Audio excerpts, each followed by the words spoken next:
Hello friends, welcome back to another episode of Honey Apple Farm. Today I am doing something that I usually do about every month to 2 months, and that is I'm going to start a new round of English muffin dough.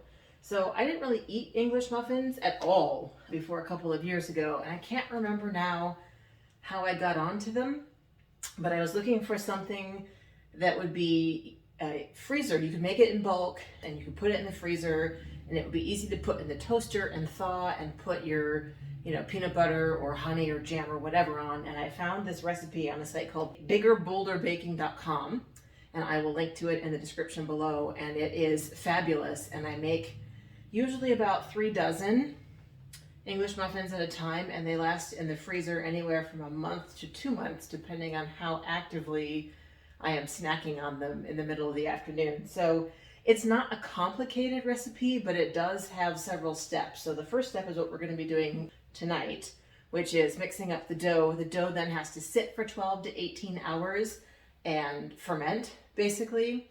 And then there is a roll, like you take the dough out and let it rest for a few minutes. You roll it out, you cut it out, you let it rest for 45 minutes, and then you cook them in a pan on the stove. So it's not complicated, it's just time consuming, which is why I prefer to do it all at once.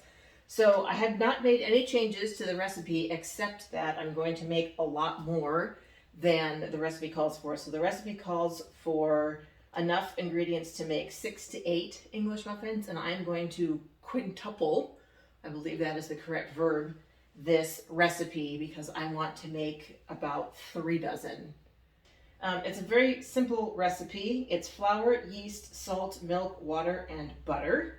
And the only trick that I have learned, and this I think was from watching the video in the recipe, was when you put in the flour, you don't want to mix the yeast and the salt in contact with each other. You want to mix them individually with the flour first. So what I'm going to do is put all the flour in and do a trough on one side, and I'll put the salt in. I'll kind of mix that half up. And then I'll put a trough in the other side of the flour. I'll put the yeast in, and I'll kind of mix that in. And once it's diluted with the flour, then the whole thing can be mixed together. And they said that's just because if you put salt and yeast in direct contact with each other in large quantities, your recipe is not going to turn out as well. First things first, math.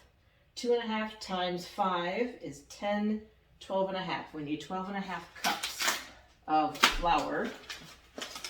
Normally I use the flour that's in here, but this is only a 5-cup container. So I'm just going to go right to the source and get 12.5 cups of flour.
Okay, so here's what the dough looks like. It's in little kind of crumbly pieces, and so it's going to be covered and sit out and just rise and bubble and do its thing for 12 to 18 hours.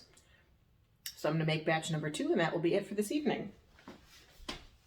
Okay, so here we have triple batch 1, triple batch 2. The instructions are to plug over these with a cling wrap and a towel and let sit to 12 to 18 hours. So that is what I'm going to do, and I will check in with you guys tomorrow for step 2, baking.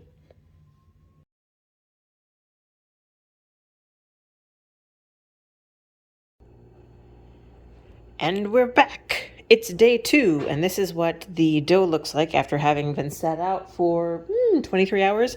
It's only supposed to sit for 12 to 18, but I got a little busy today, and this should be fine. So I had the napkins over them earlier, and I'm going to go ahead and save this cling wrap, because the first thing we have to do is turn this dough out and just let it sit for 10 minutes covered with the cling wrap and the towel. So I'm going to take this off so you guys can see it's very sticky, which is quite normal. For this dough, I tend to put a little more flour in it when I'm working with it. I'm going to clear off some space here and turn this out on a silicone baking mat, 2 of them, and recover them with the cling film and the towel and let sit for 10 minutes, because that is the instructions. And then after that, we will roll them out and punch out our English muffins.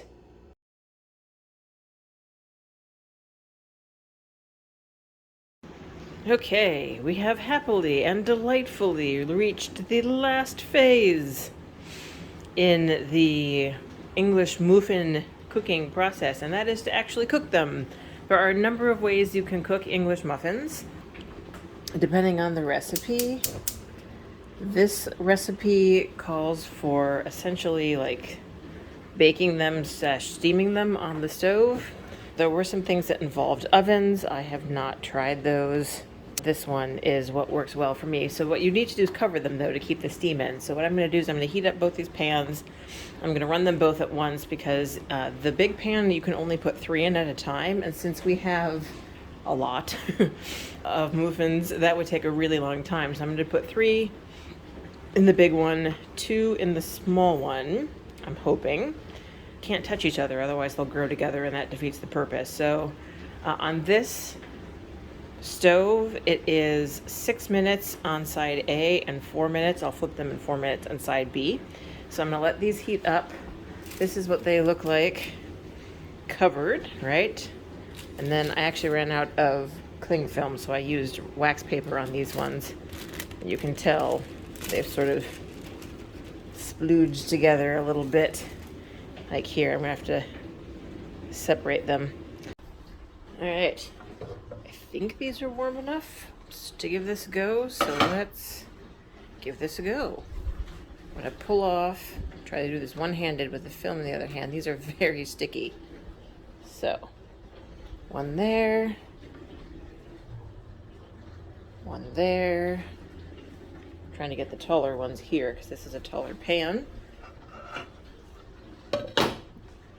And then we'll do, normally I would use a oven mitt because the handles of those lids get quite tall, but they're not that hot yet. And then I'm going to grab this one, which is very sticky. I will say that they don't really spread very much. You know, once you get them in the pan, they'll pretty much maintain their shape, which is awesome.